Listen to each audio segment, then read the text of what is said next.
Pernah denger nggak sih soal pabrikan mobil yang lahir di Italia tapi lebih drama daripada sinetron sob? Nah, kenalin, Lancia, pabrik yang dari awal udah penuh cerita seru, mulai dari ambisi besar, mobil-mobil unik, sampai drama yang bikin para fansnya galau. Siap-siap ya, ini bukan cuma sejarah mobil, ini sejarah penuh plot twist. Kita mulai dari Vincenzo Lancia, seorang cowok jenius Italia yang kerja di Fiat. Tapi nih, kayak remaja yang pengen punya bisnis sendiri, dia mikir, kenapa gue nggak bikin mobil sendiri aja ya? Akhirnya, dia cabut dari Fiat dan bikin pabrik mobilnya sendiri bareng temennya, Claudio Fogolin. Tahun 1906, lahirlah Lancia. Tapi sabar dulu. Waktu itu, bikin mobil nggak segampang bikin video TikTok sob. Mereka harus mikirin semuanya dari nol, termasuk nama mobil. Mobil pertamanya dinamain Tipo 51 alias Alfa. Simple banget ya, kayak nama folder tugas di laptop. Lancia nggak mau bikin mobil asal-asalan. Mereka selalu pengen jadi yang pertama. Contohnya Lancia Lambda. Mobil ini kayak smartphone flagship di zamannya.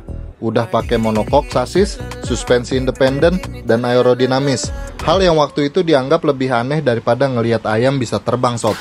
Waktu Perang Dunia II, Lancia kena efek domino juga. Ekonominya ambruk, tapi mereka nggak nyerah sob. Pasca perang, mereka comeback dengan mobil mewah seperti Aurelia. Mobil ini jadi idola para sultan zaman dulu. Bahkan, Aurelia dianggap sebagai mobil pertama yang pakai mesin V6. Kayak pabrikan lain cuma bikin kopi saset, Lancia udah bikin latte art. Tapi ya, namanya hidup itu nggak selalu mulus sob.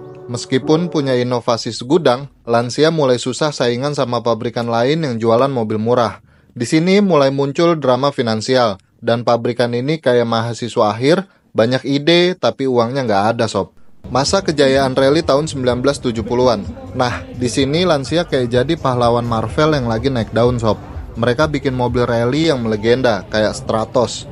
Mobil ini nggak cuma keren, tapi juga juara rally bertahun-tahun. Para fans bilang, kalau Lancia ikut rally, yang lain kayak cuma ikut lomba 17-an. Tapi drama tetap ada. Mobil mereka sering dibilang lebih rapuh dari hubungan jarak jauh sob.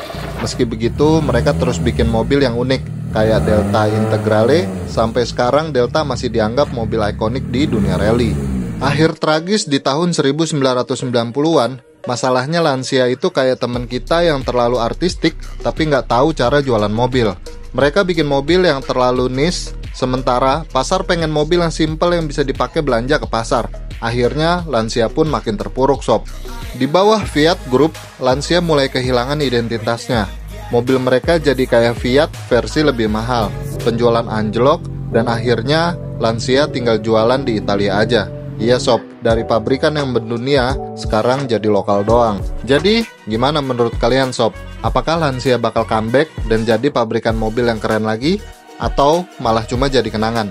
Tulis pendapat kalian di kolom komentar ya. Dan jangan lupa like video ini biar makin banyak yang tahu cerita seru tentang Lancia. Subscribe juga ya, biar gak ketinggalan cerita-cerita unik lainnya di dunia otomotif. Sampai ketemu lagi dan ingat, hidup itu kayak Lancia sob.